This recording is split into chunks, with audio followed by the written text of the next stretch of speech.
Every single minute matters, every single child matters, every single childhood matters। मतलब हर किसी के लिए हर एक पल मायने रखता है, हर एक बच्चे का महत्व होता है, हर एक बचपन से फ़र्क पड़ता है। बचपन में हम सब खेलकूद करते थे।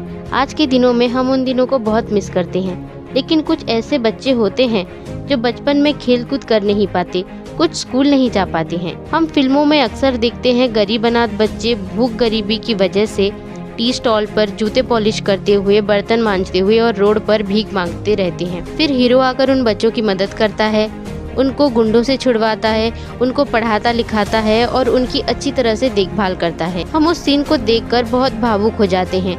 हमें लगता है ये सब फिल्मों में होता है, लेकिन रियल लाइफ में भी बच्चे इस तरह की परिस्थिति का सामना करते हैं और इस तरह से मजबूरी में बहुत सारे बच्चे बाल मजदूरी, भूखमरी, गुलामी का शिकार हो जाते हैं। रियल लाइफ की तरह रियल लाइफ में भी कुछ ऐसे सुपर हीरो होते हैं जो बच्चों को चाइल्ड लेबर, स्लेवरी से बचाते हैं। आज हम आप लोगों को एक ऐसे इंसान के बारे में बताएंगे जो अब तक 90,000 से भी ज़्यादा बच्चों को बाल मजदूरी, गुलामी, तस्करी से बचाया है। उन्होंने समाज सेवा करने के लिए अपनी वेल सेटल्ड करियर को छोड़ दिया। तो नमस्कार दोस्तों, आप सभी का स्वागत है आपके अपने चैनल इनफैक्ट मीडिया में। आज हम आप लोगों को बताएंगे नोबेल पीस प्राइज विजेता सर कैलाश सत्यार्थी के बारे में। तो पेश है आज का video in fact media special world day against child labour. Kailash Satyarthi एक भारतीय बाल अधिकारी कार्यकर्ता और बाल श्रम के विरुद्ध पक्षधर हैं। साल 1954 11 जनवरी को विदिशा, मध्य प्रदेश में उनका जन्म हुआ था। उनके परिवार में उनकी पत्नी सुमेधा, बेटा बहू और उनकी पोती रहती हैं। वो एक सामाजिक कार्यकर्ता होने के साथ साथ एक अच्छे कुक भी हैं। कैलाश सत्यार्थी का नाम पहले कैलाश शर्मा था, जिसे बाद में उन्होंने बदलकर सत्यार्थी कर लिया। उन्होंने विदिशा में अपनी स्कूल शिक्षा कंप्लीट करने के बाद वहीं से इलेक्ट्रिकल इंजीनियरिंग की पढ़ाई पूरी की। ग्रेजुएशन मिलने के बाद वो एज एन इलेक्ट्रिकल इंजीनियर एक कॉलेज में पढ़ाने लगी। कैलाश सत्यार्थी का झुकाव शुरू से ही समाज सुधार और सेवा में था। इसीलिए साल 1980 में 26 साल की उम्र में उन्होंने अपनी जॉब छोड़ दी और समाज सेवा के लिए आगे आए। साल 1980 में उन्होंने इंजीनियरिंग को अलविदा कहने के बाद बॉन्डेड लेबर लिबरेशन फ्रंट में एज ए जनरल सेक्रेटरी का काम किया। उसके बाद उन्होंने उसी साल से बच्चों के अधिकार के लिए ढेरों काम किए। उन्होंने 1980 में बचपन बचाओ आंदोलन का शुरुआत किया।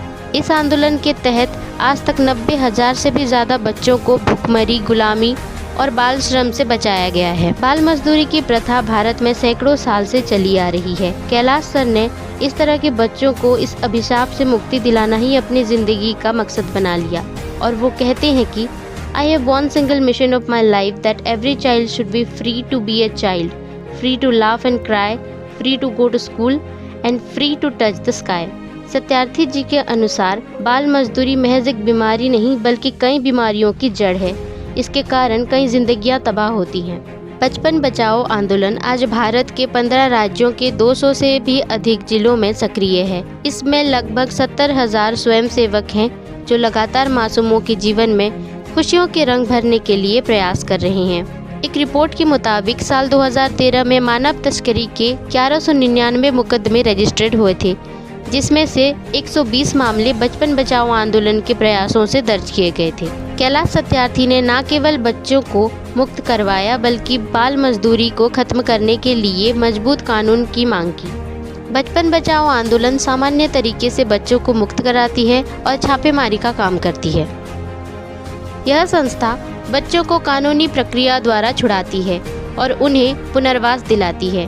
जिन बच्चों के माता पिता नहीं होते उन्हें इस संस्था द्वारा चलाए जाने वाले आश्रम में भेज दिया जाता है। सत्यार्थी जी के मुताबिक किसी भी देश में बाल मजदूरी के प्रमुख कारण में गरीबी, अशिक्षा, सरकारी उदासीनता और क्षेत्रीय असंतुलन शामिल है। मजदूरी का काम करने वाले 5 साल के अमरलाल को कैलाश सत्यार्थी ने बचाया था। उस समय अमर टेलीफोन पोल पर काम करते थे, तब कैलाश सर ने आकर उनको बचाया था। अमर का परिवार बंजारा समुदाय से था, इसीलिए उन्हें पढ़ने लिखने का मौका नहीं मिला। लेकिन कैलाश सर उनके जीवन में आने के बाद वो अच्छे से पढ़ लिखकर आज एक काबिल वकील हैं और आज के समय में वो रेप पिटीशन के केस को मुफ्त में लड़ रहे हैं और दूसरों की मदद कर रहे हैं। एक अच्छे काम करने जाओ और उसमें बाधा विघ्न न आए, ऐसा हो नहीं सकता। बचपन बचाओ आंदोलन की शुरुआती दिनों में काफ़ी बार कैलाश सत्यार्थी के ऊपर जानलेवा हमला हुए थे, जिसमें 17 मार्च 2011 में दिल्ली के एक कपड़ों की फैक्ट्री पर छापे मारते वक्त उन पर जानलेवा हमला हुआ था, जिसमें वो क्षत विक्षत हो गए थे। साल 2004 में ग्रेट रोमन सर्कस से बाल कलाकारों को छुड़ाने के दौरान उन पर गन से फायरिंग किया गया था, जिसमें वो मरते मरते बच गए। कैलाश सत्यार्थी जी ने अपने काम से ज़्यादा बच्चों के जीवन संवारने के लिए दुनिया भर के गैर सरकारी संगठनों, शिक्षकों और ट्रेड यूनियंस को अपने साथ जोड़ने में सफलता पाई है। साथ ही उन्होंने दुनिया भर में बच्चों के लिए काम करने वाले संगठन से स्वयं को जोड़ा, ताकि उनकी पहुंच दुनिया भर के ज़रूरतमंद बच्चों तक हो सके। वे global march against child labour और उसकी अंतर्राष्ट्रीय एडवोकेसी बॉडी के सदस्य भी हैं, जिसे international centre on child labour and education के नाम से भी जाना जाता है। सत्यार्थी जी को उनके कामों के लिए बहुत सारे पुरस्कार मिले हैं, जिनमें शामिल है साल 2014 में मलाला यूसुफजई के साथ संयुक्त रूप से शांति के लिए नोबेल प्राइज़ मिला। इसके अलावा साल 2015 में हार्वर्ड यूनिवर्सिटी की प्रतिष्ठित पुरस्कार ह्यूमैनिटेरियन ऑफ द ईयर मिला। 2016 में लिंचबर्ग कॉलेज यूएसए से डॉक्टर्स ऑफ ह्यूमन लेडर्स मिला। 2006 में उनको फ्रीडम अवार्ड मिला। देन 1994 में जर्मनी ने उनको द एक्नर इंटरनेशनल पीस अवार्ड से सम्मानित किया। इसके अलावा उनको और भी बहुत सारे रिवॉर्ड्स एंड प्राइजेस मिले।